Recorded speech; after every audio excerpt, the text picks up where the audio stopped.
I've looked for evidence for 5 years of anything being mass produced. Clearly there was something going on. I don't think they would go through all of this trouble to create these pictures if there wasn't more to it.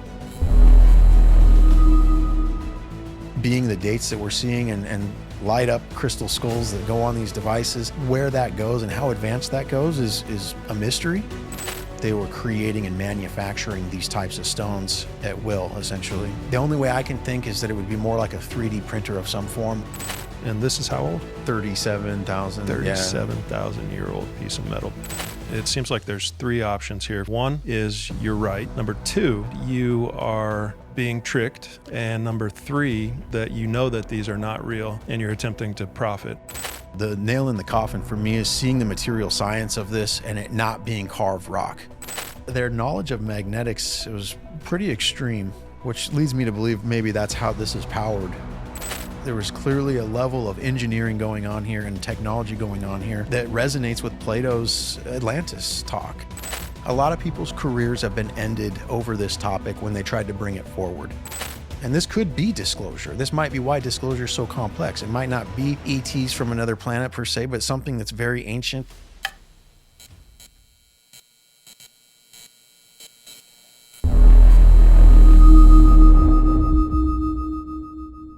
Yeah, that's how I found you. You were talking about Anunnaki stuff, and I'm just like, man, this guy needs to see this because there's so much of the story that he's like, oh, I wonder this and I wonder that. And I'm like, I think we know.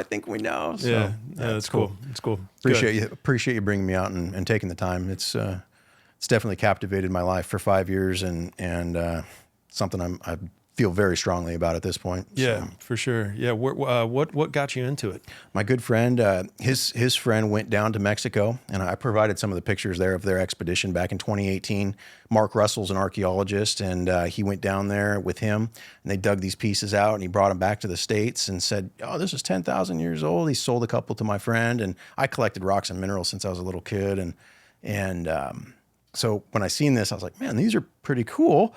Who's making them, you know? And he's like, oh, they're 10,000 years old. There's carbon dates. And so then I started looking, and I bet him $5,000 that I could prove it to be false. I got on the phone with Linda Moulton Howe and was like, what do you think about this? And she's like, well, I took some of these to Stanford research and they laughed at me, and it's a really touchy subject, but there was something there, she said. And then I watched the show with Scott Woltar, and he carbon dated him on the air on America Unearthed. And his show got not renewed because of this. They said he was too smart for history.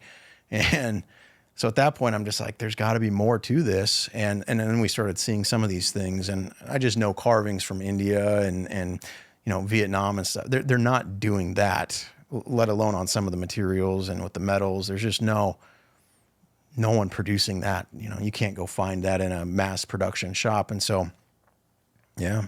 Okay. So what's your background? What are kind of your passions or your interests? I own a cannabis company. Yep. And, you know, I'm a connoisseur, really. I'm a collector and a connoisseur. My grandfather owned a museum. My dad owns a steel company. So I worked for him, for years, and it just wasn't for me. And I just wanted to, branch out on my own and do the things that I wanted to do. And so I went and started my cannabis company in Washington and moved away from Idaho. And, yeah. What were you doing within the steel company?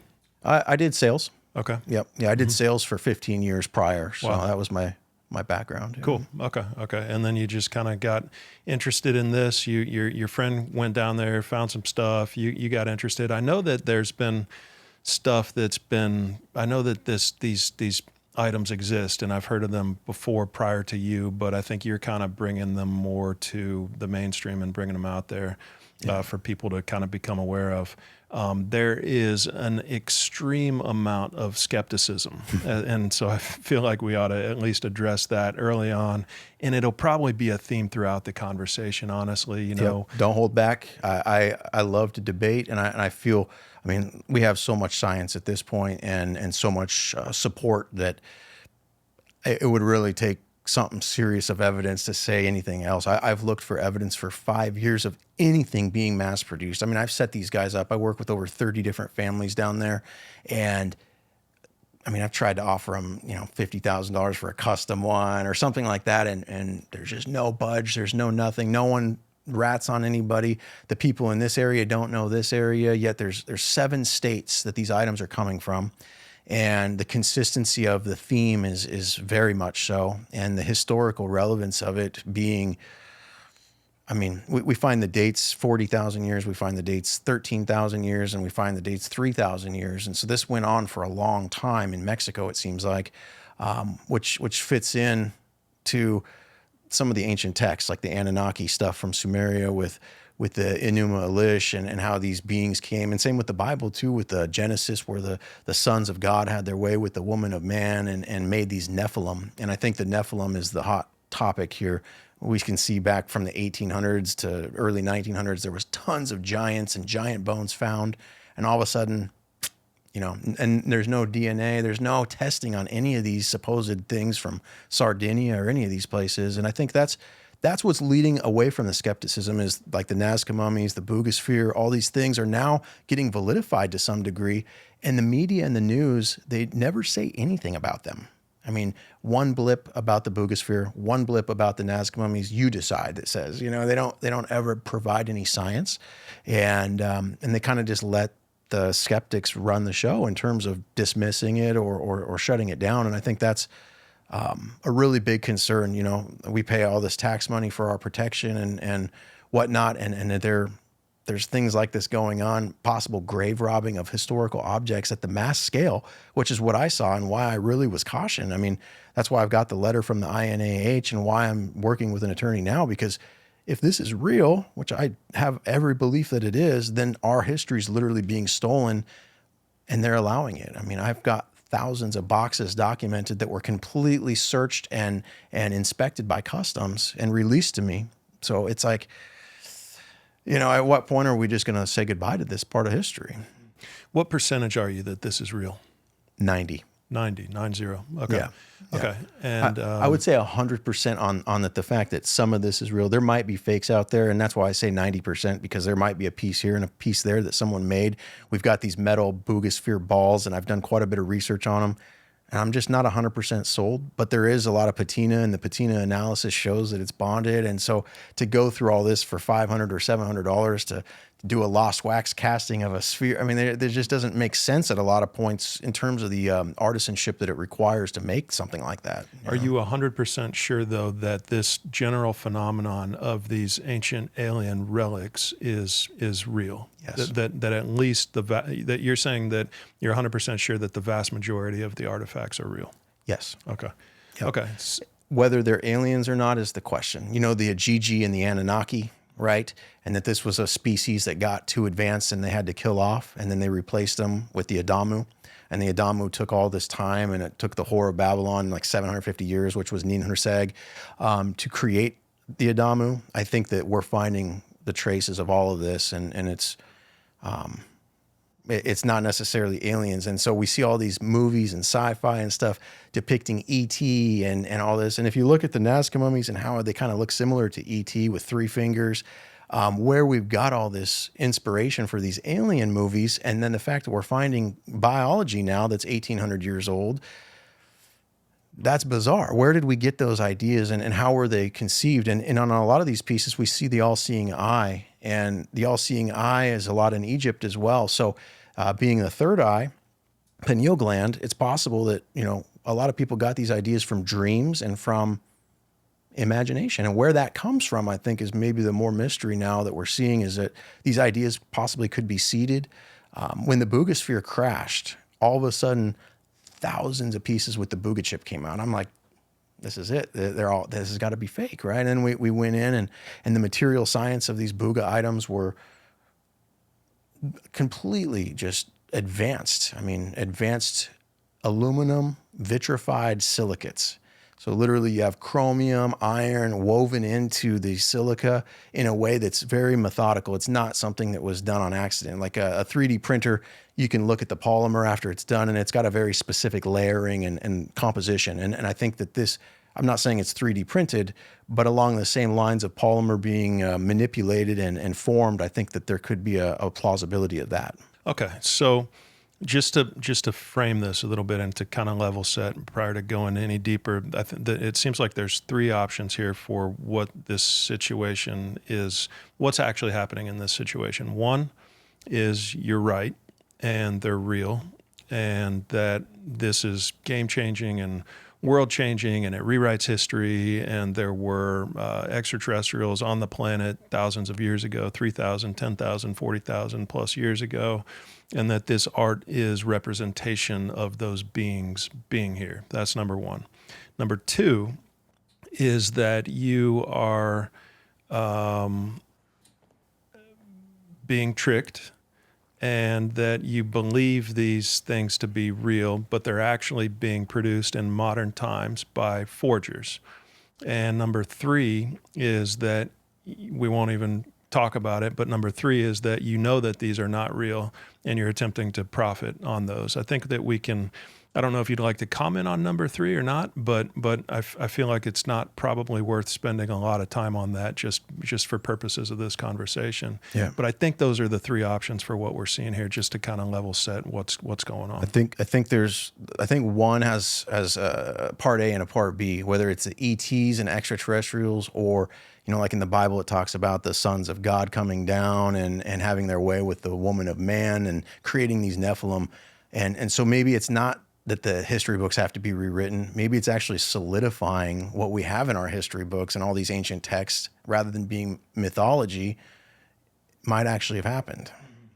Yeah, for sure. Because it's not like we're creating anything new, or there's nothing new here. The type of language, all the Sumerian cuneiform, the Egyptian hieroglyphics, they're all consistent but proto.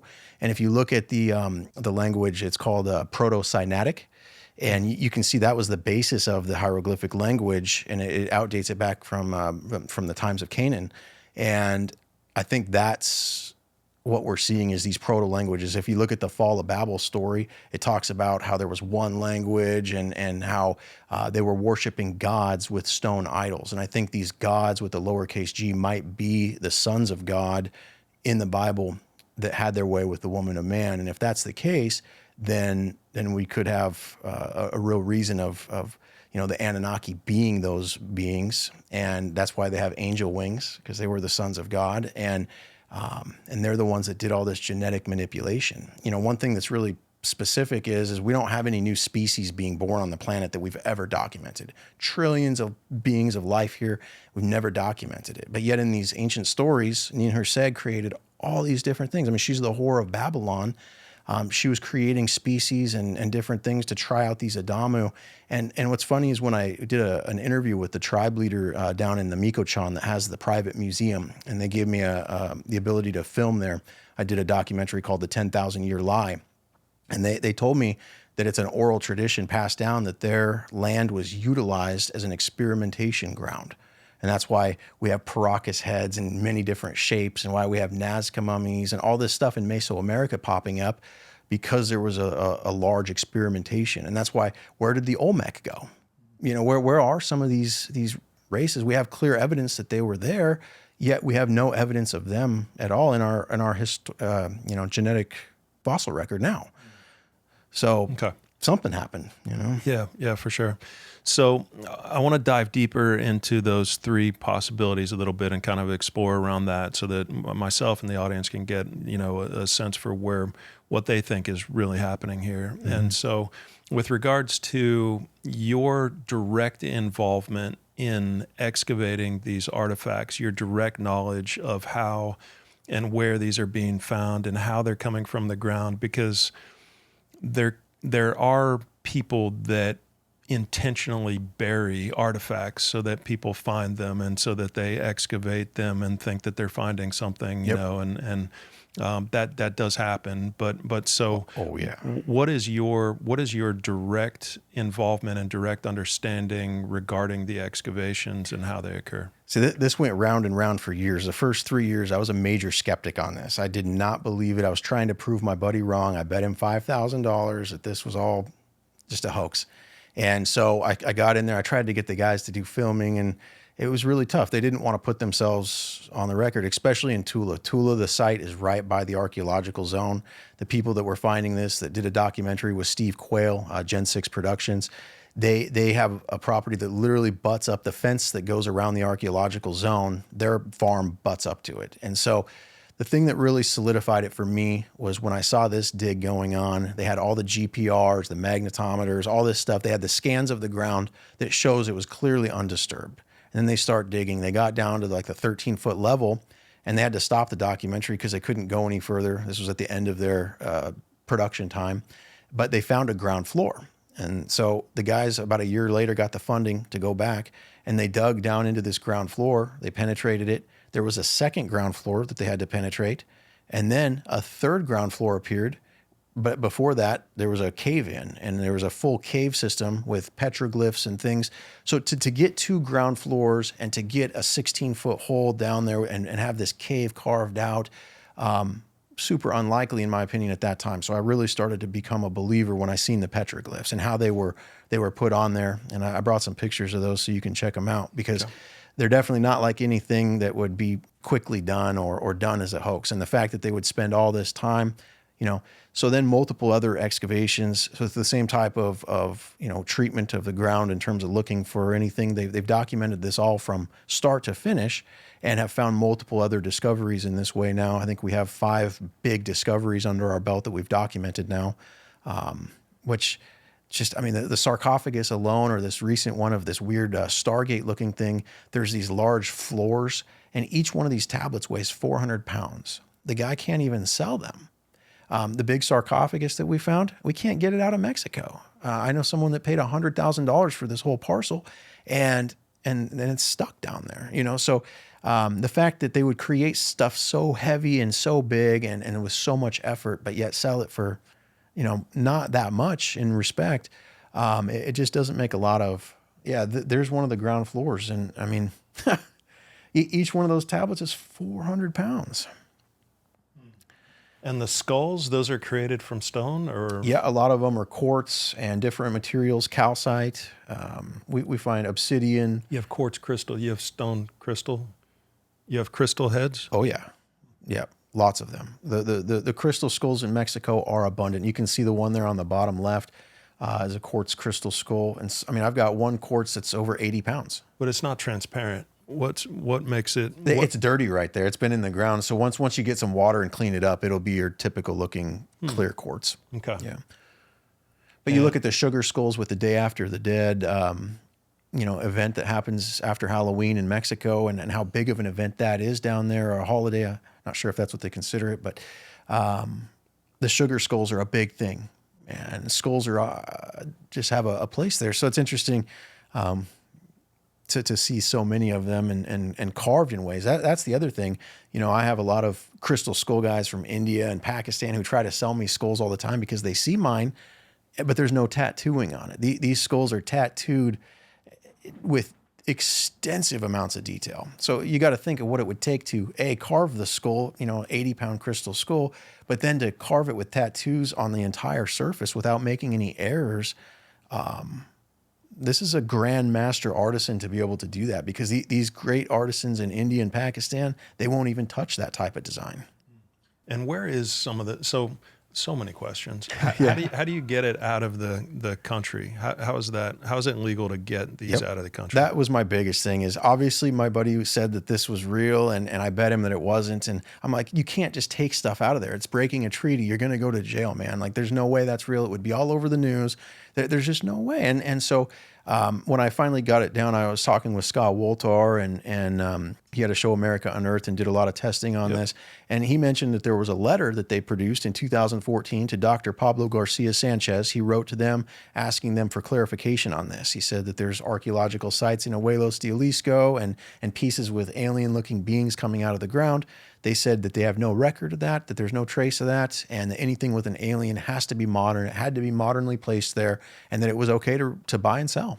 And so we've had this letter for the last 10 years and have exported thousands of these items. Customs inspects them commonly, and never any seizures, never any question. The only thing we've ever had anything seized for was for loose soil. Because you can't take invasive soil across the border or whatnot. So you're buying these then directly, and you're reselling them on our website? Yep, I do sell some of them, not all of them. I've got over 1,000 pieces, Okay. and I have maybe 100 listed for sale. Okay. My intention is to make a museum. However, to fund all the research and the things that we've done, and to continue doing digs and funding this, what do? You gotta sell some. You can't. I went $70,000 in debt. I've got a business up in Washington and a successful company, and so I was doing great. I didn't need money. I didn't need to go into debt for this. But at the same point, I really wanted the answer for myself more than anything. At that point, it became this kind of principle of, I got to figure this out, So the excavations themselves, have you ever been there on an excavation and found these? Never been to Mexico. Okay. Nope. Okay. I bought over 250 pieces before I ever believed it was genuine. I didn't think there was ever a reason for that. I had multiple friends that had gone down there. In fact, I just sent my good friend down there for the last week and did a full documentation with him. He's the one that showed me my very first piece. He'd never been down there to dig either. And so, I just felt after sending millions of dollars to Mexico, if this was genuine and I was releasing the information that I did, I got a newborn at home, and it's just, well, he's 4 now, but when it was time to go down there and do the documentary with Gen 6, my wife was pregnant, and I just couldn't do that and leave her for this. If they were to extort me, or even if it was a hoax and they tried to extort me because of the money, I just didn't feel safe. Are you comfortable saying how much you've spent on these? Millions? Yeah. Okay. So in the 7 Between 1 and 2. 1 and 2. Okay. Yeah. Gotcha. And so, wow. Yeah. So and so the people that are doing the digs here, what type of people are these? Are they legit archaeologists, or who are the people that are digging? Some. I work with over 30 different families. Some people are landowners or farmers, corn farmers that have this property when they would till their fields. The one guy, Max, in my book, Anunnaki America, did a full interview, and he said he was finding these pieces at 6 years old. His dad told him to bury them back up because they're satanic or devilish, and that they brought bad luck. And so for a long time, that's what happened. And then the UNESCO agreement came into effect, I believe in the early 80s, late 70s, somewhere in there. And so now all of a sudden, anything that they dug up, they have to turn into the INAH. So they did that for years. And back in 2017, there was a archaeological project that the INAH came to do on their farm because they found gravestones as they were tilling. So they did this full excavation, and they found all these pieces that were similar to this.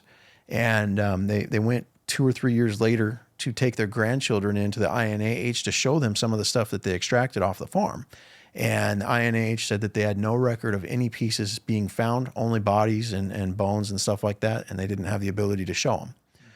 He was very upset, and that's what started the whole documentary. Was Steve Quayle and Gen 6 was the landowner was just frustrated. And so there's Dr. Pablo Garcia Sanchez and multiple people who have credentials to do this type of work that have done digging. Mark Russell, but as far as most of them, they're just Toltecs, or locals. And so, do you have pictures of your current collection, the 1,000 or whatever pieces that you have? Can we put those up on the screen? Absolutely, yeah. Well, I mean, it's not of the whole collection. There's just too much to put in one room. But yeah, I mean, that's why I've been writing these books, because literally, one thing when I was a kid, I always wanted a book with all the Egyptian artifacts. Like when they found King Tut's tomb and all those pieces in there, I just wanted to study them. I wanted to see them.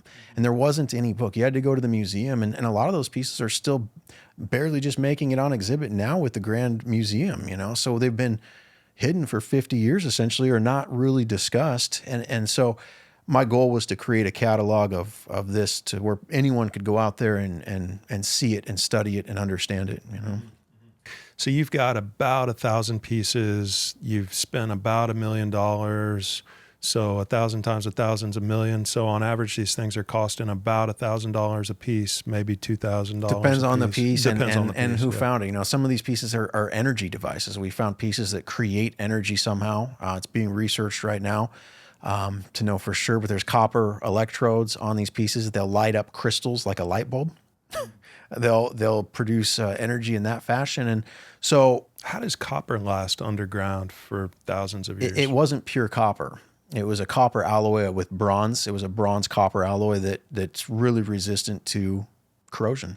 Yeah. You got images of this one? Of the energy devices? Yeah. Yep. Yeah. Yeah. Let's get to that in a minute. So, in terms of, I saw one of your videos on Instagram and it's got like 14 million views or something like that. And it's people doing a dig Yep. and finding artifacts. And is that, Ryan, can you pull that up maybe real quick? I'd like to just look at, you've got social media wise, you've got Instagram, you've got a smaller YouTube page right now, but I know it's growing. Yep. What else are you doing social media wise? TikTok, we got about 300,000 on TikTok. That's where I started. You know, they were, Instagram seemed to suppress it, or the algorithms wouldn't pick it up, but TikTok, it was very, very, good at the beginning. And so I started there. And how many on Instagram? 270,000 or 265, something like that. So people are into it. I read I read the comments of a lot of the videos. I mean, there's a lot of skeptics, and then there's a lot of people that are like all in. They're fully supportive of the project. Yeah. And I know that disclosure is important to you, and it's important to me. And so it's something that, if what you're doing can, and this phenomenon is real, then obviously that's a huge part of that. And if it's not, then it's whatever. Yeah. But let's pull up the IG page maybe and just check out a couple of these videos. Right. So these guys are sending you these videos of their excavations prior to you purchasing the artifacts. Yes. And they're saying, okay, this is where we found it. This is the video of the guys out there doing the dig. And so that gives you a level of confidence to say, okay, this is a real legitimate artifact and I'm going to purchase it or not. Yeah. In this case, I bought a lot of pieces thinking that they were not legitimate, wanting to research them. So I bought from a lot of different families. When the documentary came to Tula, this group of people was directly involved with that. And so they, the Max, the guy that I interviewed in my book, Anunnaki America, he's the elder Toltec, and his family has been there for over 300 years. And so he has a lot of documentation on this. He also worked for the INAH for years, and that's how he knows where to dig, and he knows the land very, very well on that respect.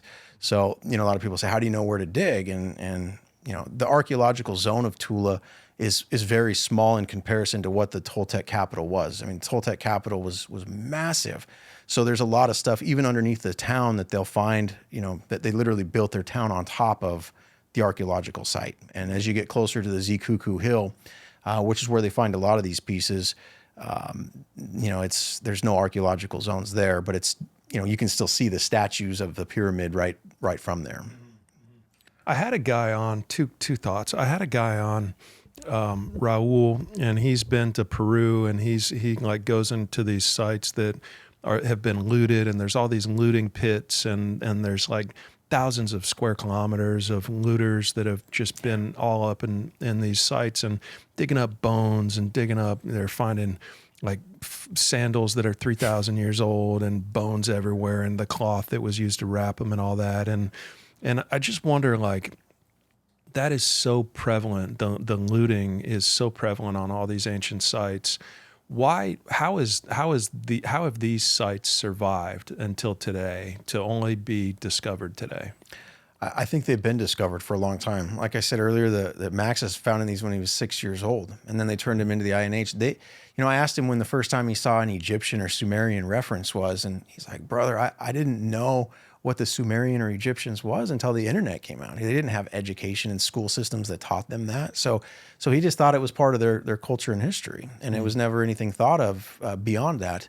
As far as Mexico goes, it's a lot of it has been looted. They're looting it right now. Literally, we're watching the looters do this. And where's it going? Where are these pieces going other than to your collection? A lot of private collections. Yeah. A lot of people I know. I've helped create 4 or 5 large collections as well, just because I couldn't buy all the items, and some of these pieces need to be studied and put into a good home. And so it's tricky. But a lot of people want to capitalize on it, or to gatekeep and sell it at a museum tickets, or however they want to do it. And I think, right now we just need the awareness on the topic to make sure other people are researching it, and get some doctors and archaeologists and stuff into this more, because as I reached out to people like John Hoops, I sent him my books. He's Good luck.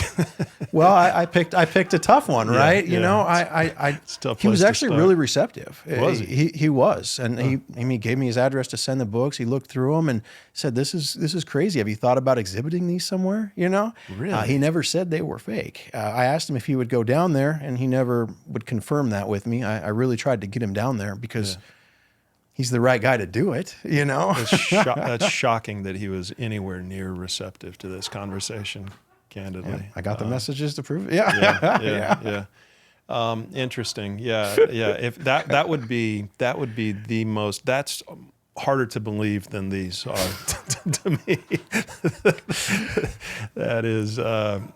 I'd love to see those messages from John Hoops. Definitely. For proof. I will show you for sure. That's funny. No, but okay. So I think when I was watching the video on your IG that went viral, and I went through and I was kind of reading some of the comments, one of the things that a lot of people pointed out was that the sand seemed to be soft and that it was easy to brush away, almost as if it would have been dug out prior and then re-put back on top of these artifacts. Yep. And that's soft sand as opposed to 12,000-year-old sand or 40,000-year-old dirt that's very, very tightly compact and compressed. So what is your reaction to that comment? Well, if you know the area, so that's the thing. A lot of people aren't archaeologists or geologists. First off, if you're going to do digging, you need to know the geology of the area. This is at the seat of the mountain. Tula de Allende is literally means at the seat of the mountain, and that mountain is Zikuku. It's a volcano. So the amount of volcanic ash in the soil of this area is extremely high. We have soil samples with that data as well. So the softness is definitely, and more so it's the ash that you're seeing that's so lightweight and dusty in this case. But if you look at the sidewalls of a dig like this and how it's layered in there, I've asked AI dozens of questions regarding these, cross sections of the ground, and it's very consistent with its answers, stating that this was not something reburied. And the fact that we have the magnetometer and the GPR scans of these areas prior in many cases clearly shows that that's not the case. Also, we penetrate through, if you look carefully, you can see up there, the top right, there's a ground floor. And there's multiple floors that are within these digs. You go down to the 15-foot level, and there's actually 3 ground floors. So there's more to it in terms, and some of it is really hard and compact when you get to those floors for sure. Interesting. Yeah, because the walls definitely look solid. It looks like it's just been dug out, but then the bottom is very sandy and soft. Yeah, and that's just the volcanic ash is a really high percentage in this area. And you can go dig anywhere. And if you look back in our history too, the Mexicans required help with their farming and their land because their soil was so acidic and so messed up. And I believe that this is a large reason why is the volcanic ash in the soil, the remnants of the volcano will cause that acidity and cause it to be hard to grow in and stuff like that. So every artifact that you have has some kind of a depiction of something with an elongated skull or something. Otherwise, you wouldn't be able to take it out of the country. Yeah, it's either got a UFO, an alien, or something like that on there, or what we know as an alien. Right. Yeah. And so, what are the common kind of depictions of UFOs and aliens? I mean, is it typically almond-shaped eyes and big heads, and what kind of crafts are we seeing? Yeah, lots of different crafts, dozens of different types. Some of them resemble what we see in the Vimana, ancient Indian texts, descriptions in that fashion. We find the typical saucers. We find stuff that looks like it's out of Star Wars, speeders and just stuff right out of sci-fi. It just doesn't make sense when you think about it like that, unless the sci-fi was getting these ideas somehow. Where all this conceptually came from in the first place, E.T., Close Encounters of the Third Kind, all these movies, they had to get this idea from somewhere. And whether it was their imagination or not, it came from somewhere. And so that's my only logical thought is that, it goes deeper in that respect in our imagination or in our mind, dreams, so on and so forth, So do you think that it was the imagination of the individuals that were doing the art that created the art, or do you think that it was actually something that they were seeing and interacting with? I'm almost positive it's something that they were seeing and interacting with, because we find the Nazca mummies with biology. We've actually found mummies very similar but more reptilian in Guerrero, Mexico. We've got the X-rays and that on our Instagram as well. So seeing the biology and seeing, Paracas skulls and these different cultures where we know now, I think Brian Forrester's the one that did a lot of research showing that they some of them are not cranial binding. They're absolutely genuine, born like that. That type of stuff leads me to believe that this was real. Also, the fact that we have, Anunnaki statues in China, all over Mesopotamia, the Egyptians, clearly there was something going on. I don't think they would go through all of this trouble to create these pictures if there wasn't more to it, Let's pull up a few of them and look at them. Maybe you can talk me through some of the more interesting artifacts that you have in your personal collection. Yeah, absolutely. Where's a good place for Ryan to kind of... Right here is great. This fourth or fifth video there with looks like a star map there. This box was just found, documented on an excavation that I was part of. What's interesting is it's got part of the excavation. Well, in terms of the financing and overall, like overseeing that it gets done in a scientific manner. These guys are not scientists, and I'm not either. However, I see where it needs to be looked at as something, not as BS. So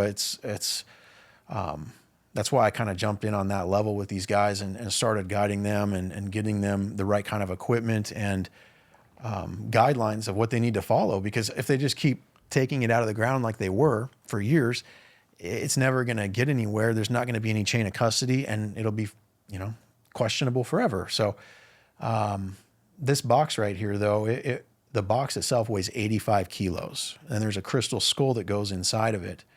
That was found inside of it? Yeah. Oh, it would have shown it there. But, here, this is a great example here. This is one of the light bulbs. It's a crystal skull. You put it on top of this piece of stone, and, well, it's not stone. That's something that has really given me an idea. This type of material below the crystal skull here is a manufactured vitrified aluminum silicate. This is not a stone that was found in the ground.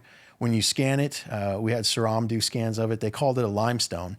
However, when we looked at it with the electron displacement scans through an electron microscope, clearly it's not something that was made by the Earth. There's large pockets of carbon and oxygen and things that you wouldn't find if it was made at 2,600 degrees Celsius in the ground. And we also see the weaving of complex things like chromium and iron, which are two common ingredients in stainless steel.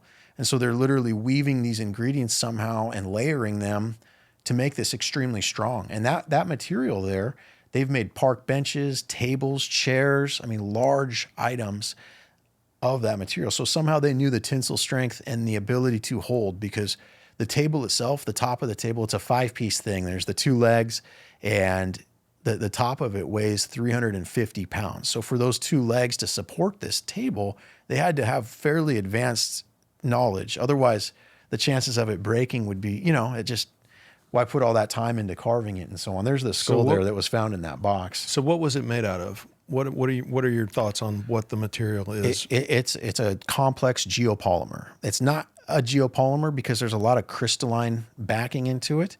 So it's different than the geopolymers that we've discovered or done research on, like the natron theory.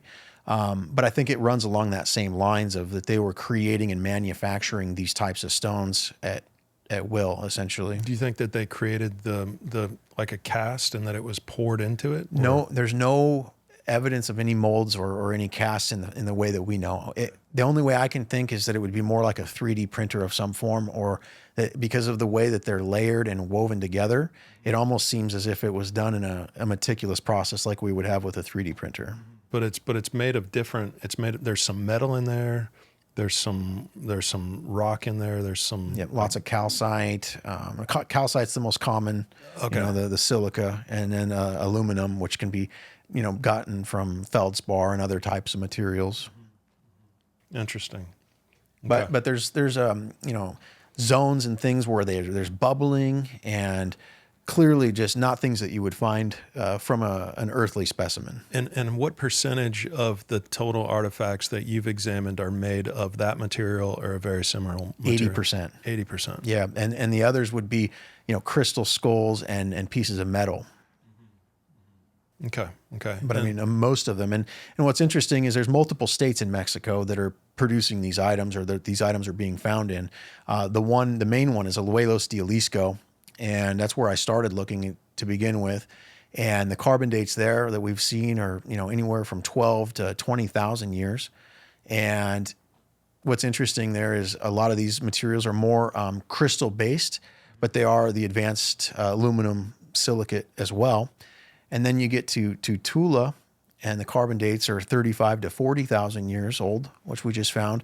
And the material's less crystalline, more of a rock type substance, and more primitive in respects to there's things that aren't homogeneous inside, chunks of calcite that we'll find.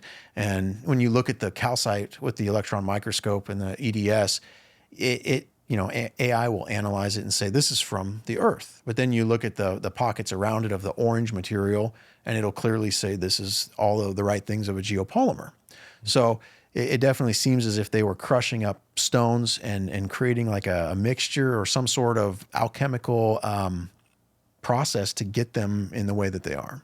And then that would form just like a basic block, and then they would kind of chip away at the block to create it? Or that's a mystery. If it's not molded, right, then wouldn't that have to be the...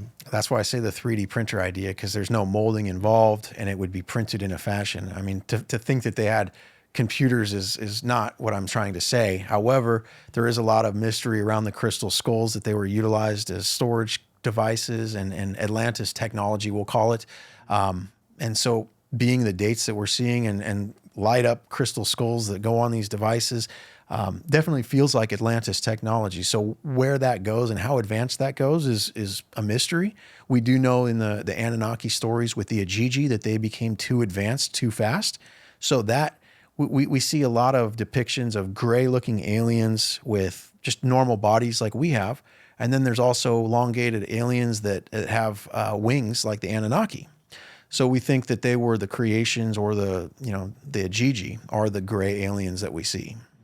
And so 80% in this one material, and then like maybe 10% in crystal and 10% in metal, something like that. Yep.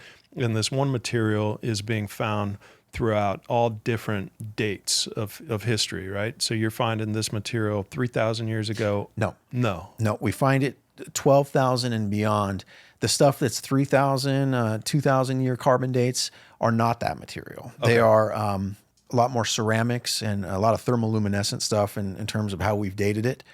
So they're not the same. And we know in Mesoamerica that ceramics came later, and I think that that's a good example. And the type of ceramic evolved even with the building of like Tikal with the quicklime. Well, did they have slow lime before? And the fact that this stuff comes up as a limestone makes me think that possibly that this was the evolution of that type of technology. And did they cast those blocks for Tikal? We don't know. We have no idea. It's a mystery still how they created all that quicklime to create that. But I think it falls in the same place. Okay. So this specific material then dates from as far back as 40,000 years until 10,000 years ago, something like that? Yep. Okay. Yep. So interesting. And then, let's look at a few of the items. Let's check them out. And some of the more interesting ones. And I'd like to just kind of understand some of their properties and what else they do. Cause you've got a light that still works on one of them. And so that is from something that is at least 10,000 years old, I guess. It looked like the same material. We haven't carbon dated that one yet. It's being sent in now. We have a lot more now that we've got University of Georgia that came through with being able to date I'm going to call it a geopolymer, but the advanced substance was dated. The actual thing, you can't date rock normally. And so the fact that they can date this with consistent dates to resins and other materials that are found in the area gives us a pretty good confidence that that's an accurate representation. Okay. Yeah. Let's look at a few of them. I'd like to understand. So again, a light that is 10 to 40,000 years old that's still working, that involves electricity, it involves metal. Yeah. And what's crazy, we did a stress test. We have 4 of these devices. And we did a stress test over 15 days that it just lit it up. Wow. So we think that's possibly magnetic. Okay. Okay. All right. Well, good. Ryan, yeah, you want to pull up some? There we go. Thank you. So, And this is about a 75-pound onyx mask. And you can see the type of carving on it is not your typical. It's been like almost sandblasted in a reverse fashion. So the shiny parts of the stone are only the figures themselves, you know, almost like it was stencil done with a sandblaster. But that's... And where is the alien on that one? Why would that be allowed to be shipped out of Mexico? Well, because the elongated head Anunnaki-looking being, like you can see right there with the wings, those are considered aliens in this case. I didn't see it on that last one. Anunnaki, yeah, it's...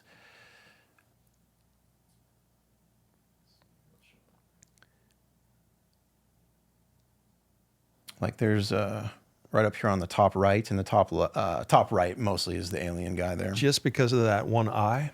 Well, there's no Sumerian or Anunnaki influence in Mexico, so anything that falls into that category, they're not going to look at as pre-Hispanic. But why? Oh, that guy over there. Yeah, So- both the two top guys there. Yeah. Okay. So, but I mean, yeah, but couldn't that just be head binding as opposed to Anunnaki on that guy?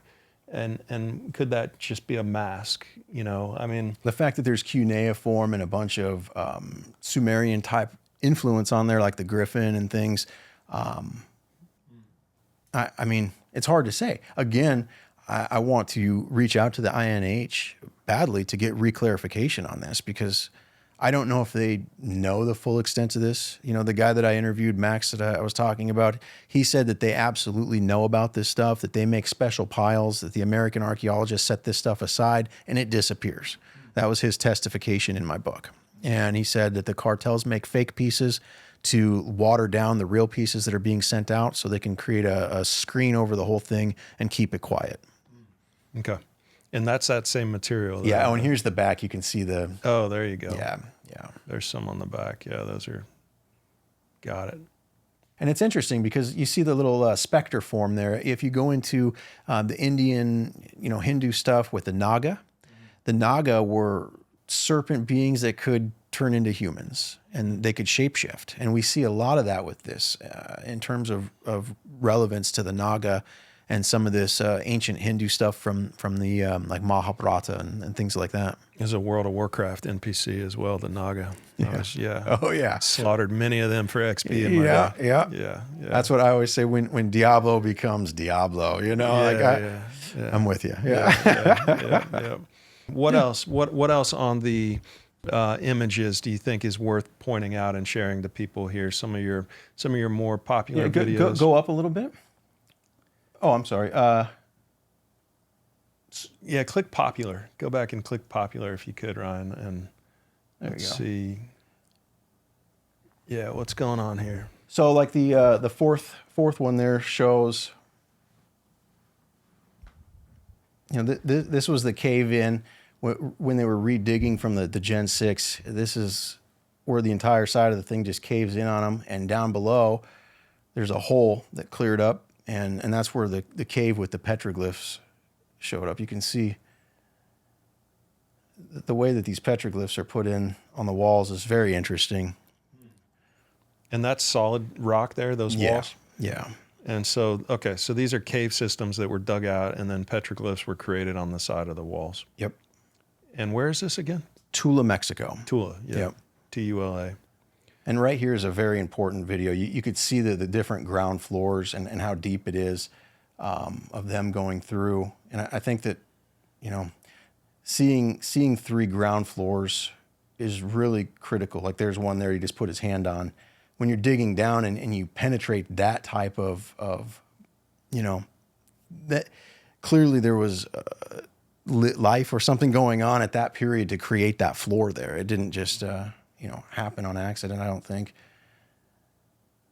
But seeing the date ranges that we do and knowing the history of Mexico that we know, obviously it doesn't go back that far in Mexico. The Mayans only go back, I think, maybe 3,000 or 4,000 years. So there's, how they got there and how they built all these things, where they got all this advanced cosmological knowledge and the star maps and things. The Mayan, the way that their number system was also being similar to the Sumerian, I think it was like I can't remember how many point system it was, but it's not our typical, 10 system. And Right. I think that's also really interesting that the Mayan would just base 3 come up with that. I think it's base 3. I don't want I'm to not say it sure. because I'll get, I probably screwed that up too, but yeah. yeah, it is interesting for sure. And we see a lot of similarities with pieces that are, consistent with other things that have been found in Sumeria. Like this here is a ziggurat. And, it's clearly got the same type of Lamassu or the beings from the Anunnaki. Are there actual human skulls in addition to the Yes. to the crystal skulls and to the skulls that are made out of this geopolymer material? Yep. There's actual human skulls so you have actual like elongated human skulls then as well? No elongated ones in this area. No. Okay, but they're finding them. They're digging them up along with these artifacts. Yes. Okay. They don't ever show it Yeah. because the guys don't want to get in trouble.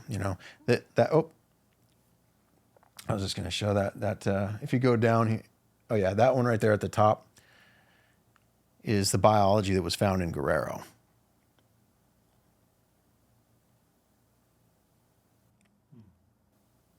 And it's more reptilian, but it's very consistent with the depictions for sure. And the stories that have been told to us from the Miko-chan tribe and different people in terms of the experiments and things that have gone on down there. And then, looking at Peru with the different elongated heads, I mean, there's quite a few different shapes and sizes in the museums down there that are on display. What's interesting too is they don't display nearly a tenth of probably what they have. A couple of my friends have gone down there and done some research to see, if the stone walls at Sacsayhuaman and stuff are made of a similar type of geopolymer. And testing has been done on that. It's not the exact same as this, but it very well could be. More research has to be done, but that might be how they created some of that type of stuff down there as well. So what else? So they're finding human remains there. What else are they finding in these digs? And are the human remains in the form of like traditional burials that you would see, or are they just bones scattered everywhere? It depends. Yeah. In some cases, they're just bones scattered everywhere. Like, I mean, literally they'll have piles of rocks that they dig out, and then there'll be piles of bones and piles of pottery, and, but then there's also funerary type where there's actual burials with items and things like you would find, not any sarcophagus with bodies in there, but buried with a bunch of items, canopic jars. I brought one of the canopic jars here. Yeah, let's look at it. Yeah.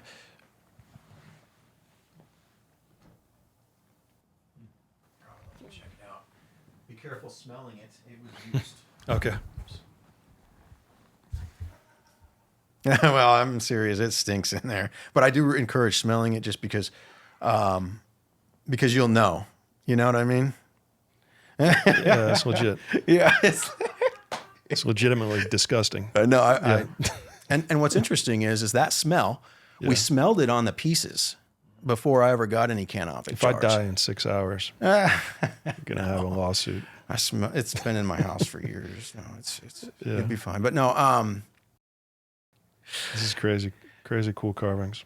yeah, very detailed, and whoever was carving it put a lot of love into every piece, and that's the thing. The perfection is so. It's so there. I mean, I love art. I've collected for years. A lot of rock and mineral specimens. Is that's tell me one more time, is that crystal or? This is calcite crystal. Yep. Yeah. And this is a really interesting piece here. It's a telescope. We find stone telescopes with yeah. That's a telescope there, and we find fluorite lenses, concave lenses. In this case, there's carvings on the lens. For what purpose, I couldn't tell you. Most of them are dirty, and you can't really see through very well. But The carving's on the inside of the lens. Yeah. And it's an eye above a pyramid. Ryan, I'll have to photograph this for the episode. And so this is a metal? Yep. Yeah, it's a bronze copper alloy. So I got to ask, I mean, the obvious question, because I'm sure a lot of people listening are thinking about it. You worked in a metal manufacturing company, and a lot of Not these, manufacturing. My dad owned a firsthand steel. They did stuff for fabrication shops. So he bought from the mills essentially large amounts of iron, and then he would use shears and brakes and stuff like that to cut them to order for fabrication shops. Okay. So are you trained at all are you artistic? Are you trained at all? Music. I'm a musician. I do modular synthesizers and stuff like that. But no, I'm a lefty, so I don't think that way, you know. This is really cool. Certainly metal, but I just thought metal corroded after being underground. It depends on the alloy, you know. I mean, it really does, and they were masters of this. I mean, you can see on this piece, very clear corrosion and oxidation, you know, everywhere, all about it. You can see the oxidation on that one, extremely clear.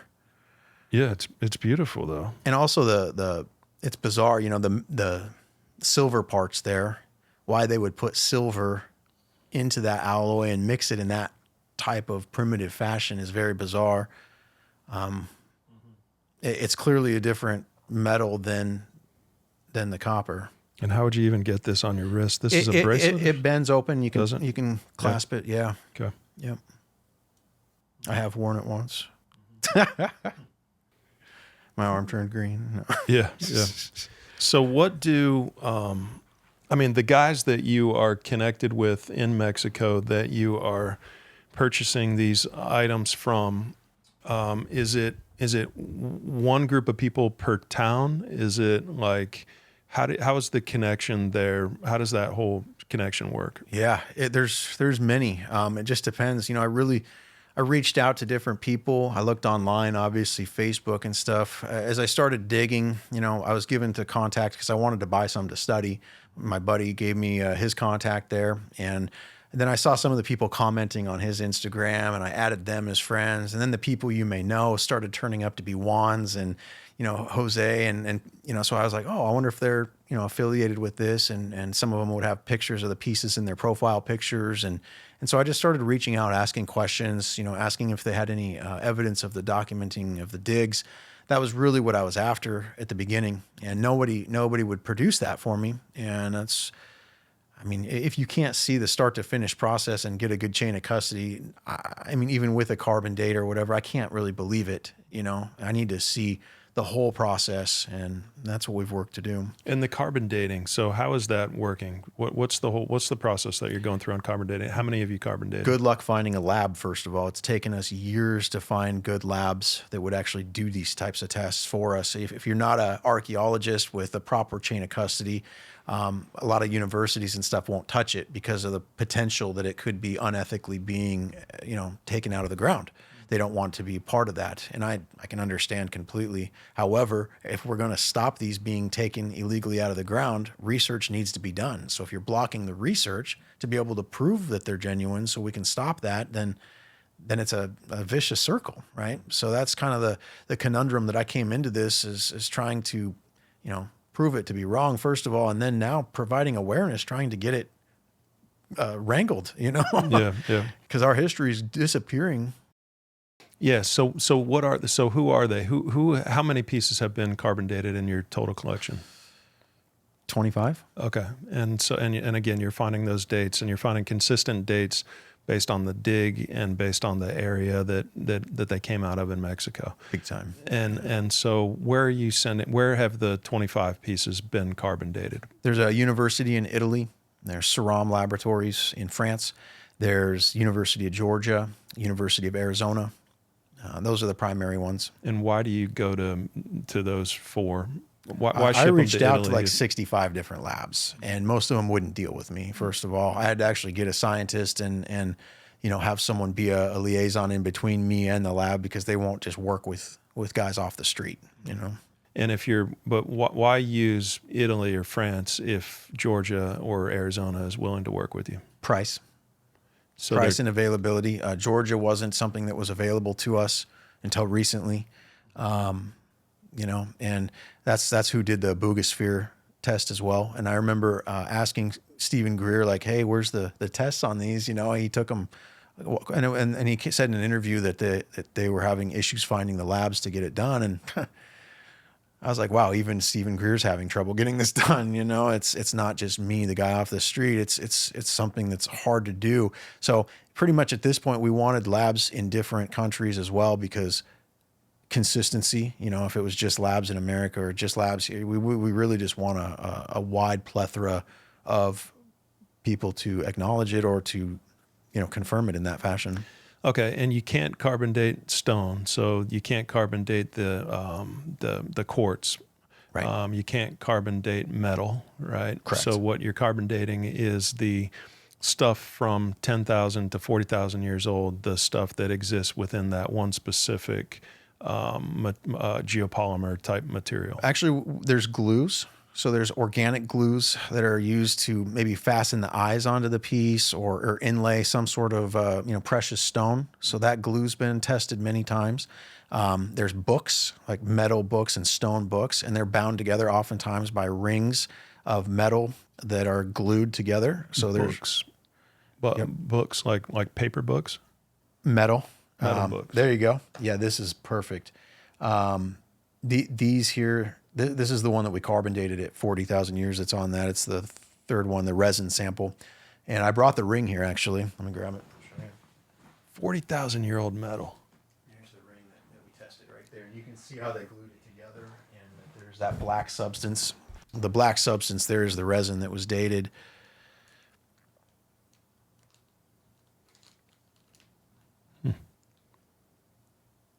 And yeah, if you look at this book, see, there's the Buga chip on this thing. There's DNA symbols. There's angels and human or angels and alien beings making.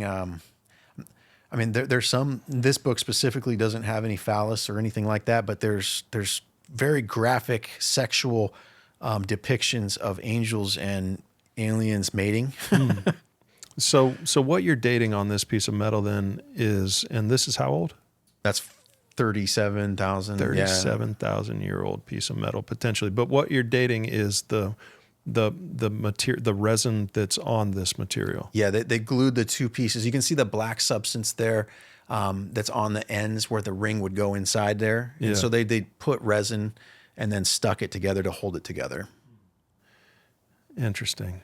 Yep. So we first took a sample of that metal. We did an alloy test on it, and we also did EDS testing on the resin to make sure that there was no synthetics or anything modern in the composition itself. And then once we did that and made sure it was clean, we sent it off to Georgia and had it carbon dated. And so what's interesting about that is the carbon dating on that piece. Literally, this one that he's showing, that's the one you have in your hand. The one that he's showing here is actually on pieces from Awelos, the glues that I was just talking about. And Trevor Millar, my scientist, is the one that has been doing all this. He worked for Nassim Harriman for years, and Nassim Harriman did quite a bit of research with Klaus Dona on this topic, and they got pretty deep with it. And that was one of the big foundations, seeing Klaus Dona and the amount of work that he's done on this topic regarding the stuff from Ecuador, Father Crespi's collection. I mean, there's more to this. There's the I think it's called the Magna something there from the Pumapunku in Bolivia, and there's a big bowl that has cuneiform, and it's in the museum there. It's a respected piece of antiquity that clearly has similar anthropomorphic beings and cuneiform on it. So this one is what? That's from some pieces from Abuelos de Jalisco. This is all from the organic resin that was sampled from them, and they're dating it. And can you provide the images of these pieces for the episode? Yeah, you'll see some pictures in there, Ryan, of a gentleman holding a dagger. So it's not the dagger itself, it's the resin that existed on the dagger. Yeah, so the hilt and the blade are fastened together by an adhesive, and that's where they tested. There's the dagger, yeah. And this piece has had more testing done on it than any of the pieces out there. He's tested this thing probably 40 different times. Don't quote the 40, but I mean, it's a tremendous amount of research that's been put into this piece, and everything comes back very, very consistent with it. Beautiful, beautiful. Yeah.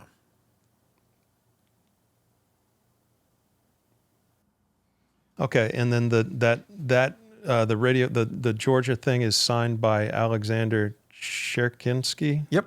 And he's the guy that did the testing on this specific artifact. Yeah, he's their PhD and head of their radiocarbon lab, I believe. He's also the one that tested the Buga Sphere recently. Okay. And this one here is the ring. Is that right? That's correct. Yeah, the third test down, I believe, or the third or fourth test down there, I think it's like 37,000. The one that says organic or resin next to it. Right. Yeah. Yep. Fourth one down says resin, 37,000 years. It's not signed by anybody. This one just says senior research scientist. But yeah, there was a moment where we were going to redact this. I have the full unredacted version that I gave Ryan on that Dropbox.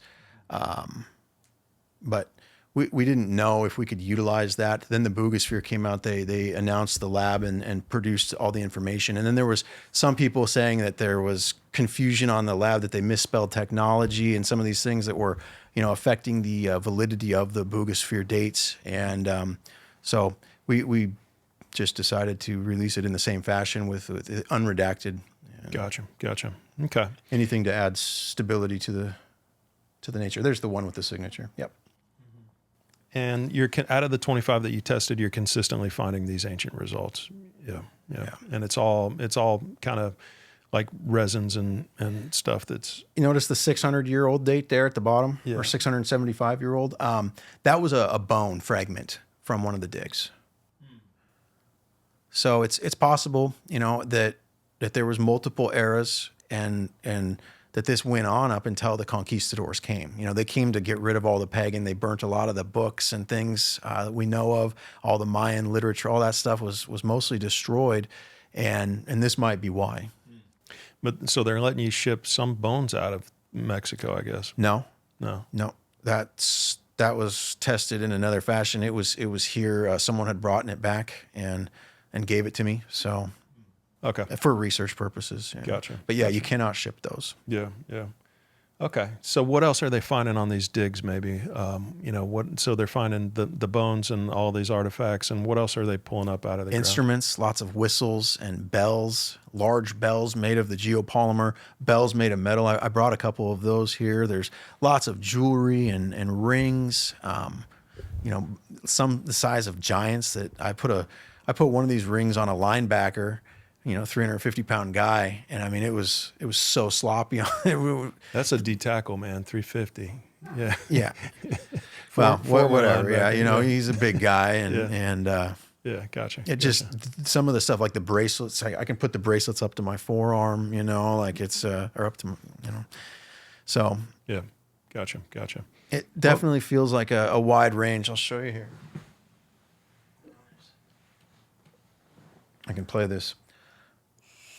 Oops. Maybe. Oh,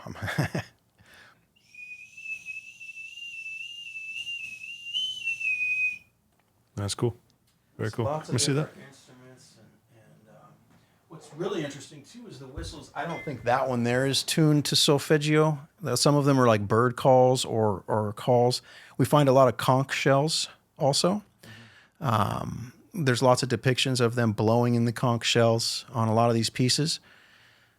The Elder Toltec Max, he has been given different divination ceremony type teachings from his father. Some of those involve pendulums.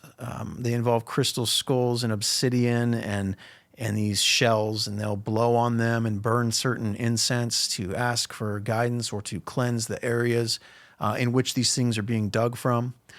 And, some of the guys, when I would find, just searching for answers, they would say, oh, well, we use a pendulum to find our pieces. And I'm like, sure you do. You know, you're telling me you don't use any GPR, nothing. You're just going out there and finding these things with a pendulum. Well, the story continued from multiple other states and multiple people that were utilizing this excuse, or what I thought was an excuse. But then we found and uncovered pieces where there's literally pharaoh-looking beings holding these pendulums out in front of them, with energy coming off of them and things. So what's also interesting is when you take an electromagnetic frequency detector, like a tri-field meter, around these pieces, they emit an electromagnetic frequency. And this is something that's also been documented with the Egyptian pieces. People at the museum who are working around certain artifacts would have issues with nausea, dizziness, certain things because of the electromagnetic frequencies that the objects put out. And we've had similar situations when there's a lot of these in a room, people will feel kind of weird and wishy-washy. So it's possible that a pendulum could be picking up on this electromagnetic frequency, and that they, you know, just like a dowser or something, finding gold or water.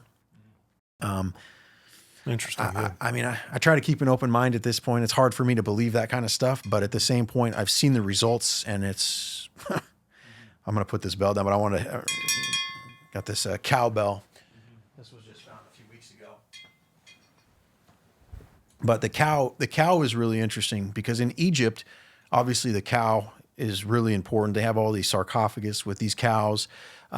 You know, people like Thoth and Hathor would have the bull horns with the sun disk in the middle on their head. And, you know, in the Bible, they worshiped the cow, and that was what they Israelites went back to, worshiping the cow, and that was a big factor with Moses and stuff. So we see a lot of that type of depiction. We see the same type of entities like Thoth, and so, but we also see things like Baphomet, and that type of horned individual as well.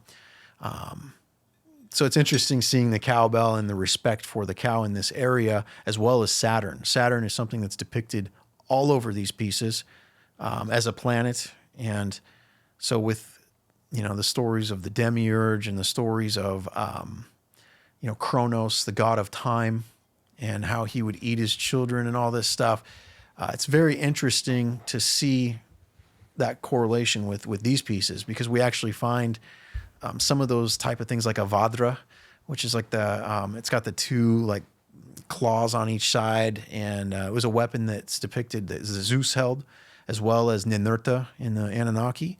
And the fact that Zeus and this Anunnaki being are both depicted holding this weapon, and this weapon was supposed to turn things to stone, and it was great. It was a powerful weapon, and turn whole mountains to stone or something like that. Yeah, exactly. And so finding that there in the mix of all this is interesting as well.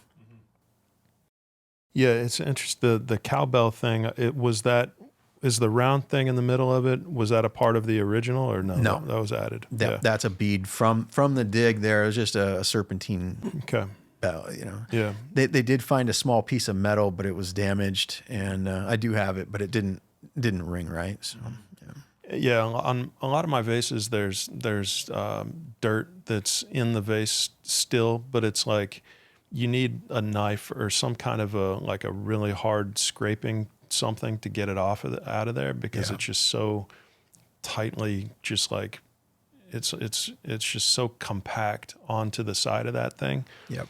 With that one, I guess it's just because it was excavated a couple weeks ago, but I mean, you stick your finger in and you got sand falling all over the place. So I guess it's just because it just came out of the ground is probably the difference, whereas the vases came out 100 years ago. Yeah, and it's really, like I said, the volcanic ash and the type of ground that it is. It's very, you know, soft and silty, I guess. Right.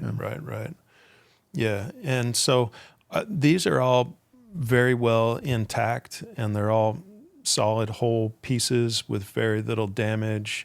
The weathering is there. You can see, you know, there's a good amount of what looks to be weathering, but there's no damage. And it seems like all of the pieces that you have on your sites are whole pieces, so you're not buying fragments or... No. There's a lot that are broken that come out. Is there? And yeah, especially like on that one that you were looking at with all the skulls and things, like those green statues often come out in multiple pieces because it's a lot softer of a stone. What's interesting though is the damage itself. you know, a lot of times there's scars on the faces of these things. A lot of the tablets are broken in half and stuff like that. But this type of material, as I was explaining earlier, the geopolymer, there's park benches and tables and things made of this material. So they were in control of the strength, but also it was something to prevent against erosion and things like if you break one of these, one of the pieces of the geopolymer in half, inside of it, it looks like a white sand, you know, it's very, but on the outside, it's almost like they put an enamel or something on there to protect it, I guess is what I'm trying to say. Okay. Okay. So park benches and that are made of the same material, you said? Yeah. So where? Tables and I can get you. That have been excavated, Yes. ancient ones that are, okay. So Yep. just like tables and benches and stuff. So Yep. big pieces, you mean? Yeah, exactly. Like Gotcha. 500-pound bench and. Gotcha. Are you aware of the material being used in modern times anywhere? No. I've asked Okay. AI a lot. I've asked around, and No. it's not something that I believe we have the ability to make in this fashion. And I've also asked a lot of artisans too if they would be able to source that material to make anything from, because there are a lot of people making fakes, but not of that material. Mm-hmm. You know, that was always the thing. It was something that looked maybe kind of similar, but it wasn't, you know. Gotcha. This has been great. Really super interesting to explore. I say we break for lunch. We come back and finish it up. Sounds good to me. All right. Awesome. All right. Cool. Welcome back. Thank you. Yeah, for sure. So let's talk about some of the more interesting artifacts that you have now that are left that we haven't talked about yet. And, Absolutely. And this one you've got pulled up here. What are we looking at here? This was actually a damaged one in shipping. And what happened is one of the pieces broke off, and it had a magnetic disc that floated up and down in between on this podium here. The inner column is a podium. And so you can see that the yellow stuff in there is the yellow stone, like the piece that's in the hand there. And they were able to layer that very intricately. And that layer in the middle is an iron ore that they were able to control the magnetism on in a set polarity. And so they were, I mean, clearly they could make this stone into a liquid or into some sort of fashionable way of getting it layered like that. So that inside circle is that ancient material. Yep. And then the ring that goes around the inside circle is magnetic. Yep, it's sometime? a magnetic iron ore. And do you think that's also a geopolymer? No. No. Well, I mean, looking at it, I think it could be because it's crushed up. We do find traces like that. It could have been just crushed up and glued together somehow, which I guess would turn it into a geopolymer. So yeah, I guess. And I then, guess so. And so that was an internal magnet that they were using to guide what? There was a disc of the geopolymer that floated up and down. And it just sits there and hovers. Like you can push it down and then it'll bounce back up automatically. Wow. Yeah. That's pretty cool. Do you have images of the full piece? Not on there, no. Okay. Well, hopefully you got your money back on that one. No, it's not my piece, but okay. nonetheless, Got the it. money's in the knowledge. I think really just to see Right. that they were able to layer those things like that is True. definitely beyond the typical construction. You know. Yep, for sure. Any idea on the other materials, the other layers? What's going on there? No, Okay. nope, haven't had those ones tested yet. All right. Good. What else we got?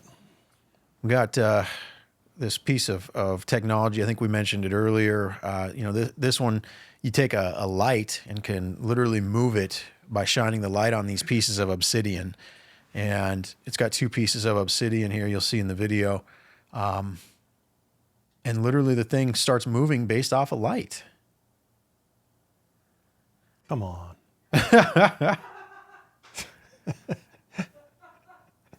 That's what Ryan said too when you showed him this. Huh? Yeah. I mean, Based off a light?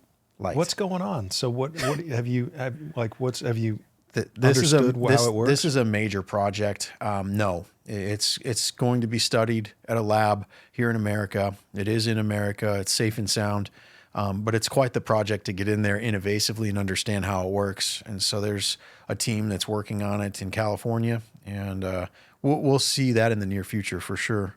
But how it's working, I mean, and what its purpose is. What's interesting is both those sensors, if you put it outside, it'll follow the sun based on where the sun is in the sky. The sun will be hitting one or other of those, I don't know what to call them, just the obsidian pieces, and it'll hold it in a position based on the light. So as the sun moves across the sky, the dish will move.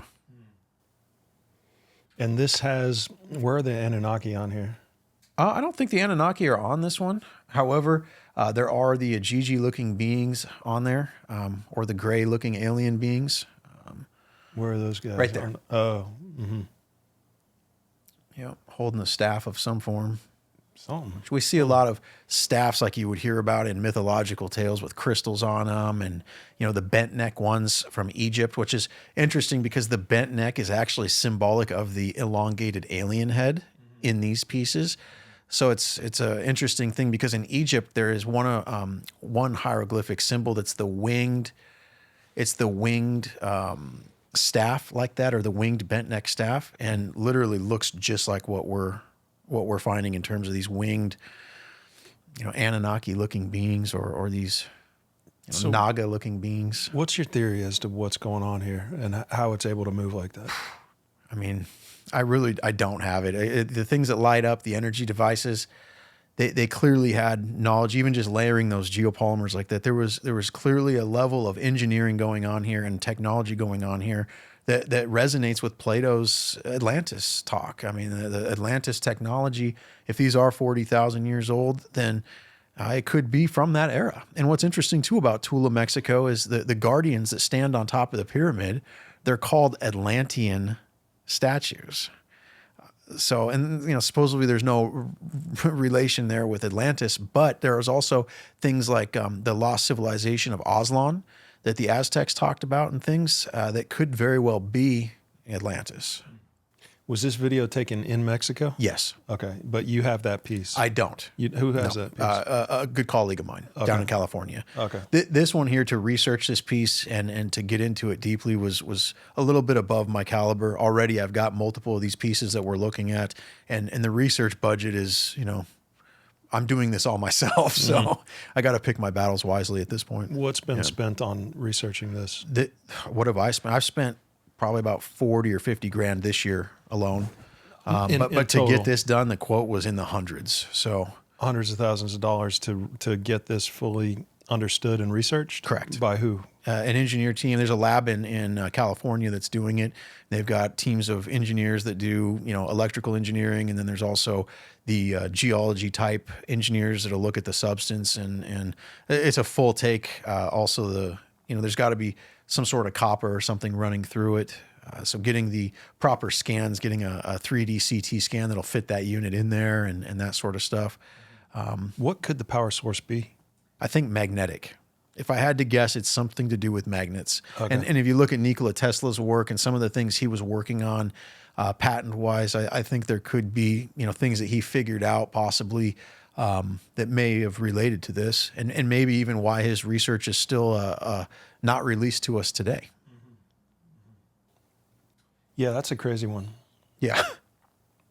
And it was found just like that, intact in one piece. Yep.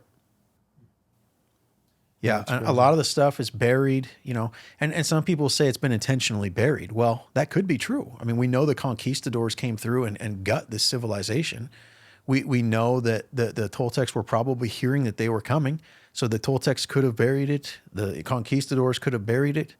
Who knows, right? So that would only be not that long ago. So I think that's where, when we find these bone fragments that are 600 years old or 800 years old, there could be intentional burying of objects that date much, much further back. They may have been carrying around antiquities like we do. Stuff that they found of a previous reset, or who knows, Okay. Well, you didn't save the best for last if there's any more, right? You can't top this one. What else you got? I mean, yeah. No, there's a lot of really interesting pieces. I think in terms of mechanical and electrical, that one is by far the most mysterious for sure. We've got also something that was found. I've got a piece here I'll show you. This little guy's.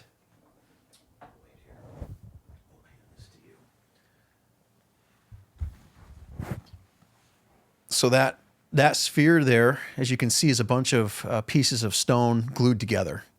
It's a mosaic-like type piece. And inside these things, we found, with X-ray, gold scattered throughout them. And one of them, we took this disc. Actually, Mark Sims took this disc while we were in the lab, and he cut it in half. And inside of it, he cut it right on the seam where it was glued from the backing stone to the mosaic on the front. And I got some pictures here of that.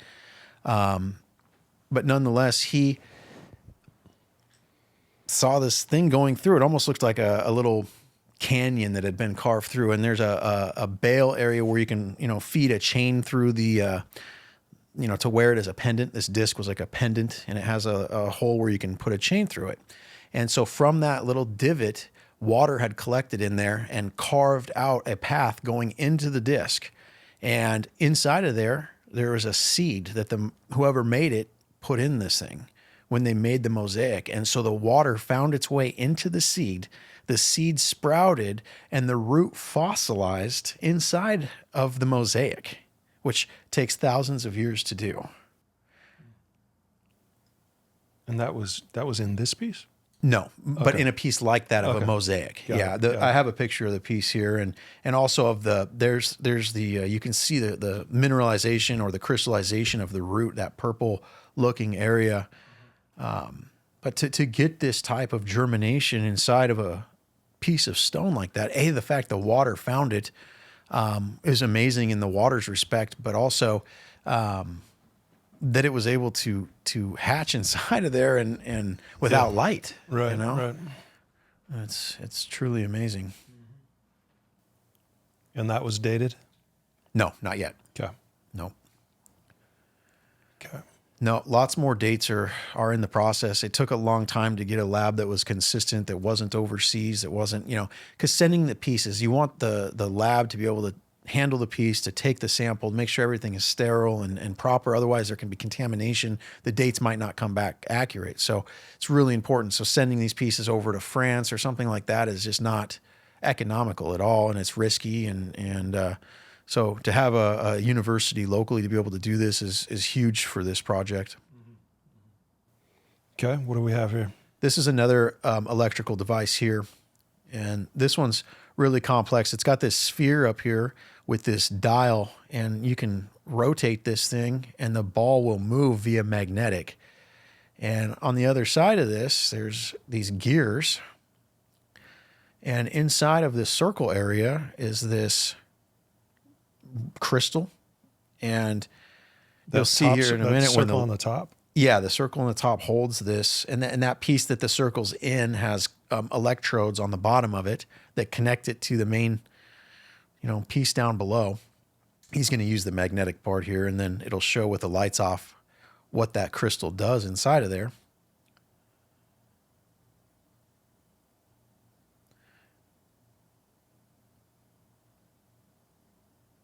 And we've X-rayed and CT scanned these things to show, it's a metal ore or an iron ore that's inside of these that they inlay in and then often cover up with the geopolymer. And so their knowledge of magnetics was pretty extreme, which leads me to believe maybe that's how this is powered. The depiction of gears has been something we've only seen a couple, I think maybe 3 times now, which is...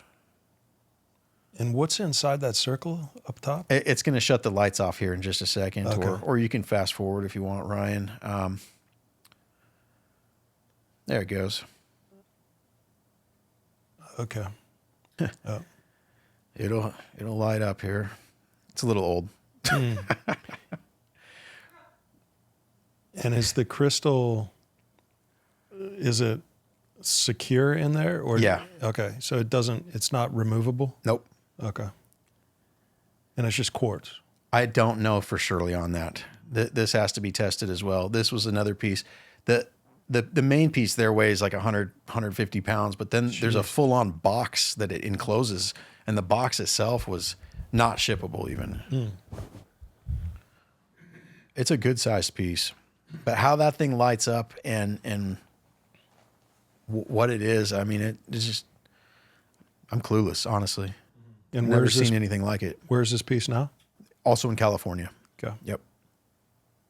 And so what would something like that cost for a collector in the United States? A lot. Yeah. Yeah, just moving it around was a lot. You know, but Like in 50 reality, grand or yeah, like, yeah, tens of thousands. Yeah. Yeah. I think you hit it pretty close, actually. It was like 40, I think, but yeah, you know, that's the thing. These guys, they find this stuff, so sometimes they know they got a real fish on the hook, and they'll charge something for it, but it's never.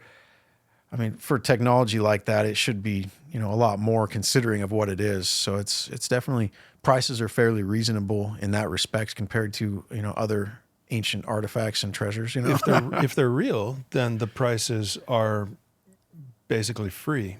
And if they're fake, then the prices are astronomically expensive. Right. So it's one or the other. yeah, Yeah. Yeah. So what is the most expensive piece that you've come across? Probably the sarcophagus, That huge big sarcophagus. Yeah, that's up there for sure. Okay. You know, in the hundreds of thousands. Okay. And was there another one worth showing here? Or is I'm trying to think if there's any that, you know, that one there is really up there too. yeah, that one's crazy. Yeah, there's been a couple chessboards that are up there too. I've got a 300-pound chessboard, Like- with all the pieces and everything, right amount of squares, crystal board with a geopolymer base. And we've documented quite a few of these. It's actually in my book. I didn't give Ryan a picture of it, but yeah, it's. I mean, they definitely are depicted playing the game on the board too, which is interesting.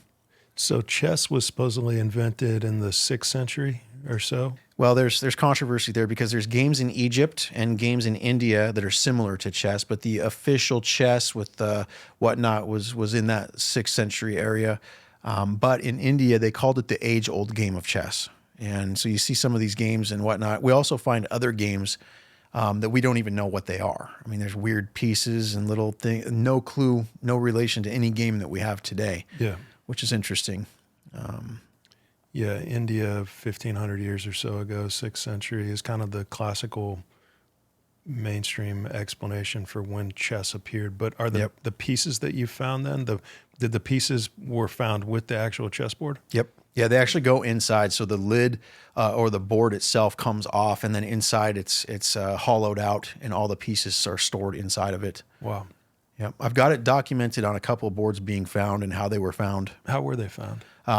Literally, the guy is digging in a cave, and you can hit with the pick, and you can hear that it has a weird sound to it, you know. And so he scrapes it all off, and that was the board. And then he pulls the board out, and then underneath is all the pieces.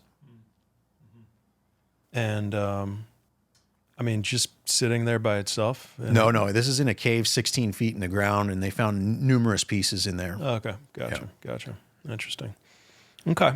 So yeah, that's pretty crazy. What about the in terms of the scanning, the electromagnetic scanners? Like, what's been happening there? Yeah, so that's been I think the nail in the coffin for me is seeing the material science of this and it not being carved rock. So the fact that this was engineered, and there's some of those scans that I gave Ryan that he can pull up, but like this here shows. You know, there's complexity in how this stuff is layered, and you know, this is only at 500x. But there's this is just the scanning electron microscope shot, and then there's the ones with all the different colors on there, and it's got the breakdown of the elemental distribution, and you can see there just how the red areas are off the piece, but the green area is the actual piece in question here. And that's the electron picture of it above. And, you know, you can see this composition is the aluminum and the carbon and oxygen are obviously the dominant, which is really not something that you would find in an igneous specimen or a limestone specimen like this, and especially displaced like this. It's clearly used as a binder. So they binded this together somehow with natural ingredients. And the strontium is the glow in the dark material that you'll find on the surface. And but it's quite the combination of materials to make a rock like that, you know. And who's the Bruker?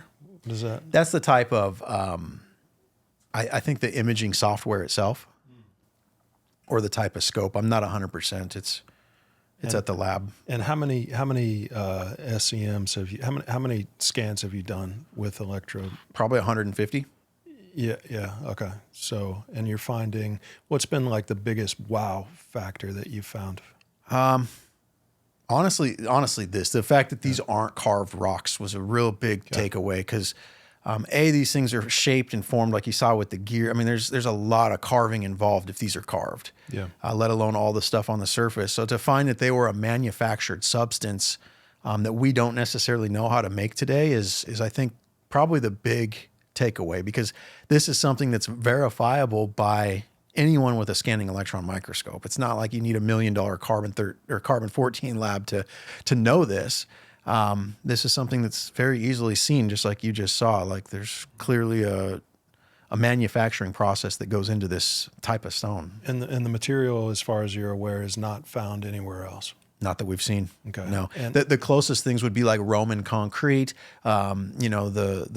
the old stuff like that, where we know that they were creating these type of stones, a quick lime, that sort of stuff. And they have consistent, type results to this as well. The Natron Theory is a great book on this because it even, possibly says that this might be tied into certain things like with the pyramids and stuff. Yeah, I had Marcel on the show remotely. He was one of the last remote guests that I'll do. But yeah, interesting theory there for sure. The forgeries that are found in South America specifically, and the stuff that's being created that is kind of looks and feels similar to this look with the with the designs and whatnot. Like how does that differ?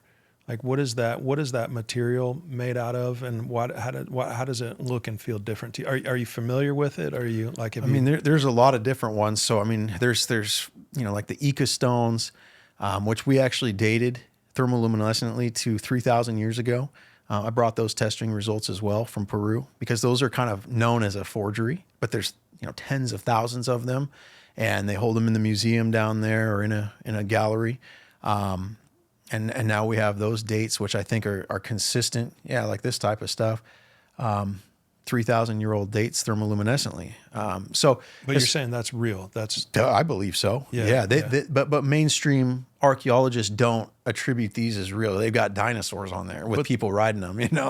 What I'm talking about is like tourism, like tourist pieces. And, those pieces. There's aliens and stuff, like especially down in Mexico, and you'll find them at the shops on the corner of Puerto Vallarta and the street markets and that sort of stuff. Some of it's genuine. We see a lot of the Abuelos de Jalisco pieces there because there's so many of them that they're finding, and it's legal for them to sell. So why not? But as far as the forgeries, the stuff that we've actually identified and we know or something that was modern, the detail on it and the overall, there's no intricate carvings to detail all of this type of illustration on those pieces. I've never seen anyone go to that level on a forgery before that look anything remotely close to this. And I've looked heavily trying to find someone with, evidence that this could be a forgery. I mean, I literally tried to prove my buddy wrong so hard. I really wanted to be right on this one, and I don't think I was. Did you pay him the $5,000? No, not yet. Not yet. Okay. No. Mainstream science hasn't accepted it yet. And so I'm just a guy on the street. I don't have a degree to say that this is real, even though the evidence suggests it. It's still something that I'm skeptical of because I don't have PhDs stating that, that you're right, Mike, this is correct, And I feel that it's rough considering that we might be dealing with a controlled system in terms of how information is released and what information is released. It's kind of something that we've seen occur over the years with many different topics like the Nazca mummies and different things of, even like the pyramid with the SAR scans and them coming out with that, not coming from Egypt, it was looked at as it couldn't be real at first. I'm really stoked to see that they're going to advance into that and hopefully we get some answers. But I think that's the same concept as this is more research needs to be done to dismiss something so blatantly without scientific evidence or to be able to prove that it's, I mean, I keep an open mind at this point because all this is way beyond anything that I ever believed in. Yeah, why are you so passionate about this topic specifically? Is it really surrounding the disclosure kind of movement, or just ancient artifacts in general, or what's the? I think I was really fascinated with Egypt as a kid. You know, when I went to the bookstore in when I was 5 or 6 years old, going into kindergarten, my mom took me to the bookstore and she's like, "What do you want to read about?" And I said, "I want to read about Egypt." I had just seen Indiana Jones, and I was all about trying to understand these artifacts and stuff more at that point in life. So it was always very fascinating and why it was there. But I think religion inevitably bit me in the shoulder on this one, because the things, you know, the Anunnaki possibly being tied into certain biblical stories and that sort of stuff.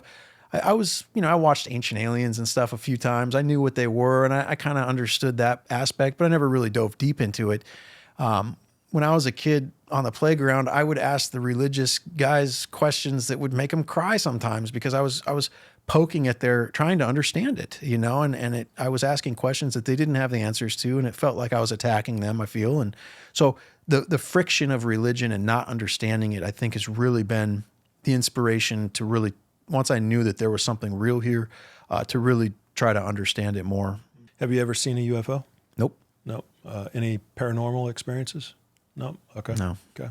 I mean, you know, some mushrooms back in the day had some weird experiences Sure. there, but I think Yeah. that's kind of the expect, you know. Yeah. That's different. Yeah.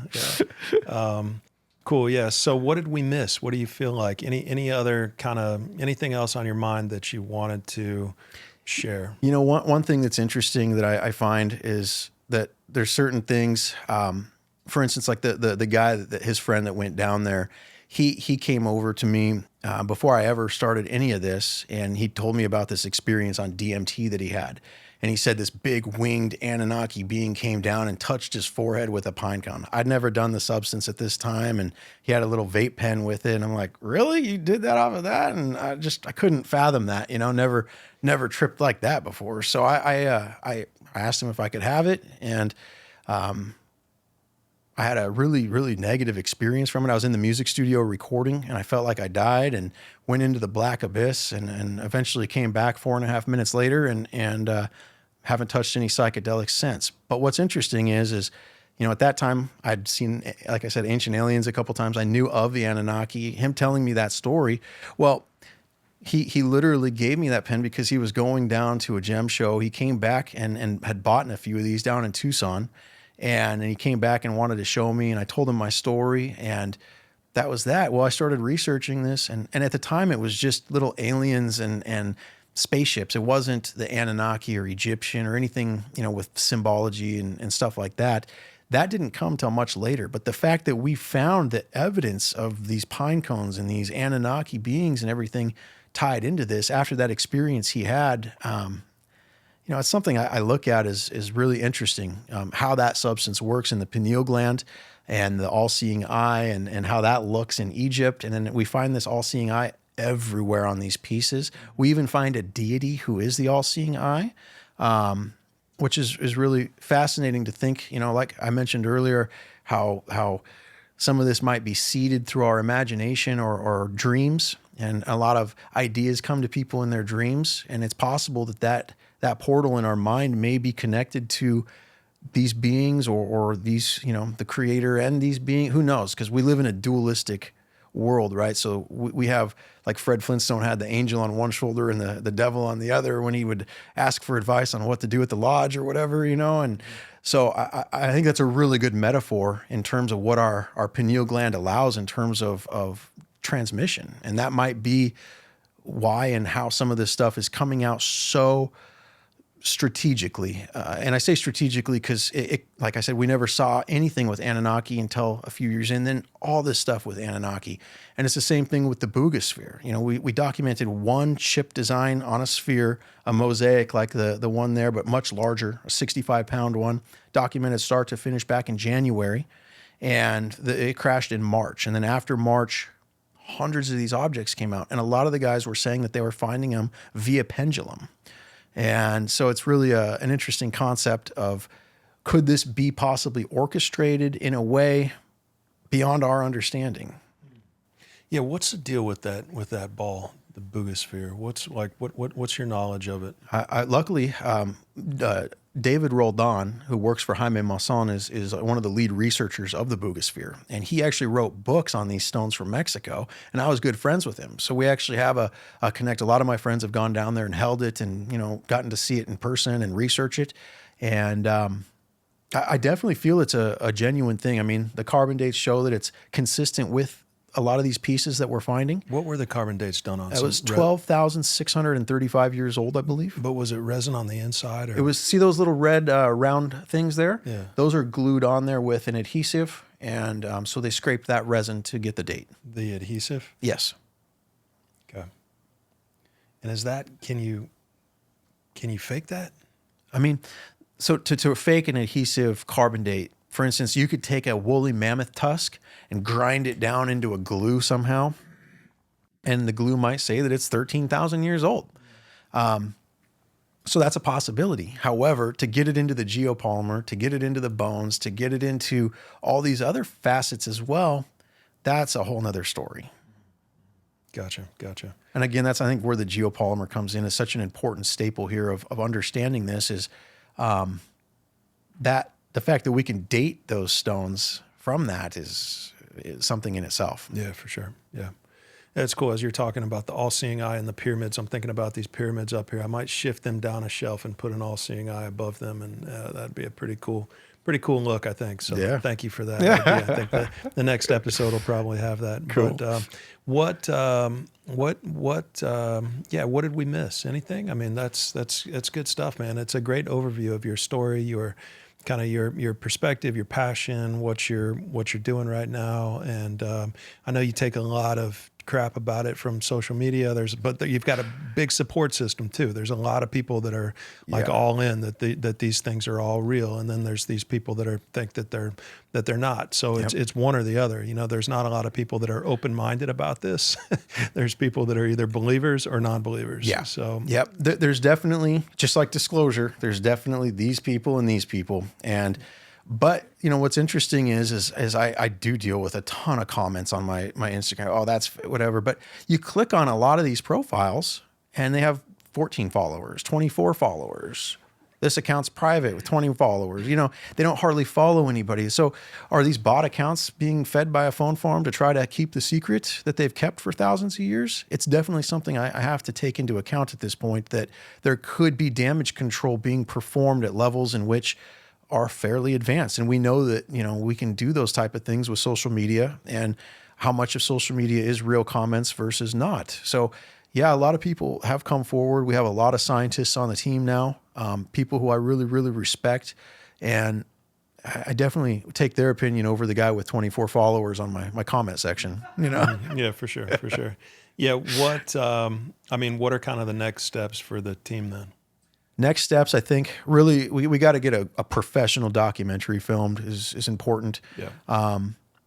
Really just getting to the truth was the big one for me. And I think I have in my heart the truth at this point now that there is, at least this topic has some relevance and reality in our system. And it definitely, going forward, is it my job to tell the world about this, or I really just thought I would hand this off to professionals in this field. There's the Billy Carsons and all these people who take so much pride in the Anunnaki and researching this. When I reached out to these it was a shut door. There was never any real synergy to try to figure it out. And that's really bizarre, because even at a 1% chance that something like this is real, you would think you would want to know for sure, because it could change, not necessarily change history, but allow us to look at it in a more whole way that could really give us a sense of, well, I won't say well-being, but a sense of, balance and understanding of why we're here possibly, and why we got here in the first place. Did Billy say no to you? Not personally, okay, but I've written out and tagged him, and people have tagged him, countless times. And a lot of people have said no in that respect. I worked with Linda Moulton Howe for a long time. She took these things to Stanford Research Institute at one point. One of the pieces had the Baphomet on there, which is a Knights Templar thing that was first illustrated, I think, in the 1300s. So immediately they were like, this is modern. There's no way, you know. However, they created that illustration based off of ancient things. And the Templar kept, when they were being tortured by I believe it was the king in France, they would come out and say this Baphomet. And so the fact that we see this and we've documented it now coming out of the ground, you know, some of the things that we think we invented, some of the things that modern history think was only this old because, you know, aliens were first documented by, Aleister Crowley back in the early 1900s and then with Roswell. So, you know, they can't be older than that, right? But if you look at where it came from and Aleister Crowley's story, you know, that's a whole interesting thing. He was called the most dangerous man in the world by the United Kingdom. And this might be why. He might have actually had a real experience. He went to Egypt and all of a sudden this being started giving him information and stuff. So it fits in with what we're seeing. And it also fits in with the jinn and that sort of thing. You know, you hear about this in the, you know, the Gulf and the Arabian Peninsula, that these jinn and there's a lot of talk about them in the Bible with King Solomon as well, especially in the Quran and that sort of stuff. So I think that we might actually be dealing with the jinn here, and those jinn might actually be the Anunnaki. Yeah, I mean, the phenomenon itself could be billions of years old.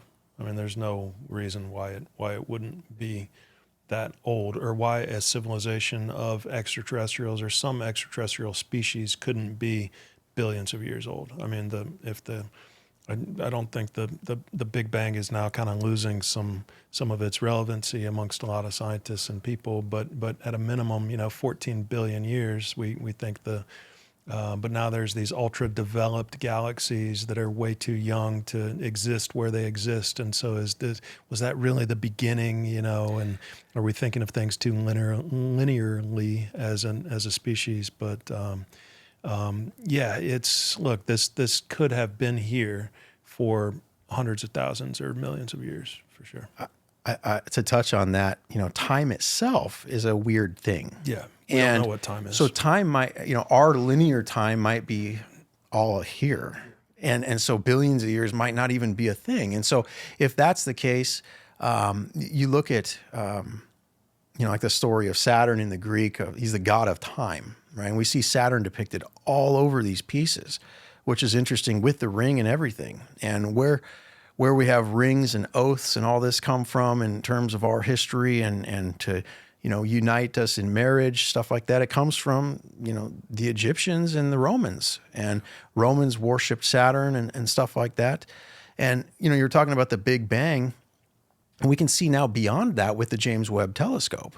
And I think that's kind of what you're touching on with these other galaxies and stuff. So yeah, it's absolutely possible that, you know, maybe that was just a battle that occurred, that flash of light. Maybe there was stuff before then. We hear about that in the Anunnaki tales where Marduk, you know, slices Tiamat in half and creates the heavens and the earth. And it talks about in the Bible that the heaven and earth used to be one. And so there's definitely plausibilities in that frame that we might just be running on our linear scale of time here, but that's an illusion. That might be what they call the veil of the demiurge or something, you know? Yeah, I call Billy Carson a friend. I think he's a cool guy. I really vibe with him. You know, but you know that you are on a different level when Billy says, "Nah, man, I'm good. No, I really thought that he would be the guy that would be like, whoa. Yeah. Whoa, I got to make sure on this. So I don't know. It's just strange.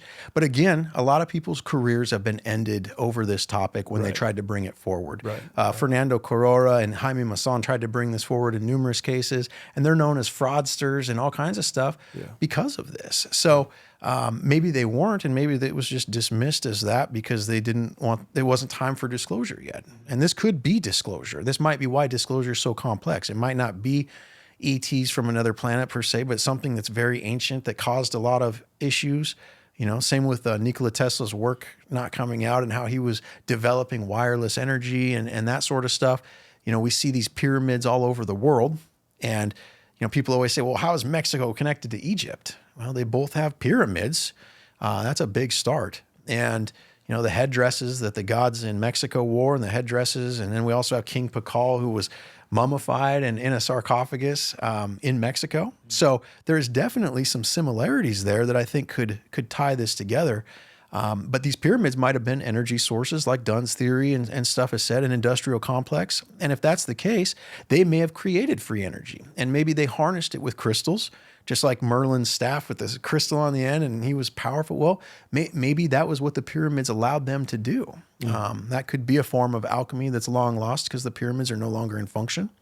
The pyramids definitely just something that seems, I know mainstream archaeology doesn't look at it that way, but there's definitely more to the story when you go up inside of those vent shafts and you see this, I was just crazy talking about him yesterday. granite structure that's been, the granite piece in, I think it's the Queen's Chamber is definitely something that there's no way we could move and lift it up, let alone to build that pyramid around it. Yeah. No, it's crazy. The shaft. So yeah, the episode with Sean Whitehead will be coming out just before this one, and it's wild the things that they did in there, and it's like why copper? Why do they have those pins up there? But but yeah, man. So you've got to, in terms of next steps, you've got to get down there, and you've got to get a expedition of like legit archaeologists to do a dig and to uncover this stuff, and that's going to be the way to convince a lot of people that what you're talking about is legit. Because until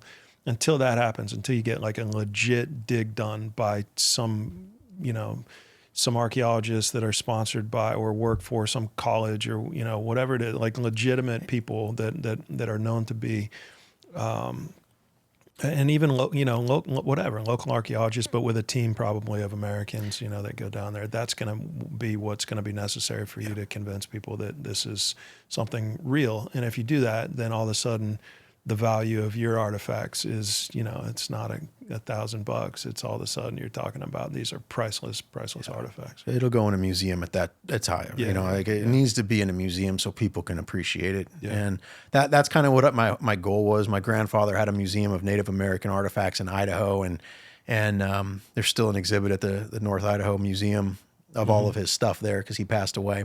And so it's definitely. That's the goal. To get down there with that team is risky, not only for the team, because Mexico has to validate this dig. They have to give the permits through the INAH. So unless you're working through the INAH, you're not going to do this very legally, right? INAH is? The Institute of, the National Institute of Anthropology and Archaeology in Mexico.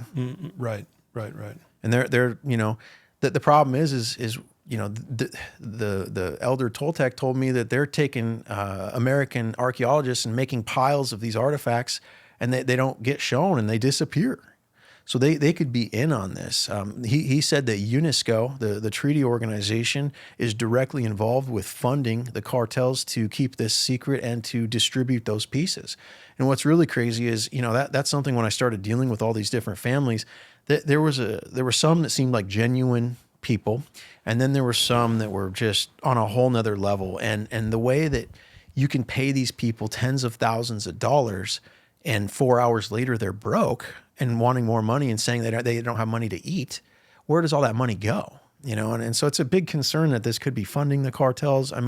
A lot of things need to be clarified and looked at first before anything. So hopefully with the evidence that we've acquired now, we have evidence enough now, I think, to where we can show the INAH, hey, there might be more here. And hopefully they'll take that as okay, well, let's go find out. It's kind of like the cavity under the pyramid. Getting down there and doing the digging is brutal. You can't just do a core sample, but at the same point, the evidence has been presented in a fashion now that, okay, well, maybe we will. So I think that's it's just a back and forth till we get to that point of, okay, there's enough evidence now, Yeah, you got to have a plan, and you got to have a timeline, and you got to go out and execute the plan. Yeah. And you got to be relentless upon wanting to get that plan executed, And so kind of developing that and then making it happen has got to be your next steps if you really want this thing to, to kind of get to the next level. So Well, I went from skeptic for about 3 years. I've been doing this for 5 years to, okay. So that plan is literally, you hit it on the head. And the problem is Gen 6 Productions went down there and they had a retired archaeologist with them but they couldn't get a real one. No one would do it. So, they made this documentary. They spent $100,000+ doing it really proper. They excavated dozens of pieces, start to finish. It's a 4.5-hour documentary. They talked about it once or twice on Coast to Coast. That was it. No one else mentioned this at all. So, even though if you get it and have the proof, will people still believe, oh, that was planted there, the dirt's too soft? Like, it's really something that has to be done, I think, through the INAH on the official government level. And to get that, it's just like our congressional hearings now. We have the executive branch versus the Congress on this topic. Clearly, there's many whistleblowers and many people, and some of those, like Lou Elizondo, have actually had to ask permission to release certain things that he's whistleblowing about in his book. And so they approved this. So it's like almost like they want this to occur, but in a very slow fashion or a way. And there might be research that shows that we're not ready, and that could be why this is such a tough topic to dive into. Yeah, very cool. Appreciate your passion for the topic. People can follow you. You mentioned on Instagram. You've got an X account that you just started kind of recently. Yep. Thanks to you. Yeah. Yeah, thanks to me. Right. And then you've got a YouTube page that's starting up, and then TikTok is kind of blown up for you pretty big. So those are the key places that people can follow you.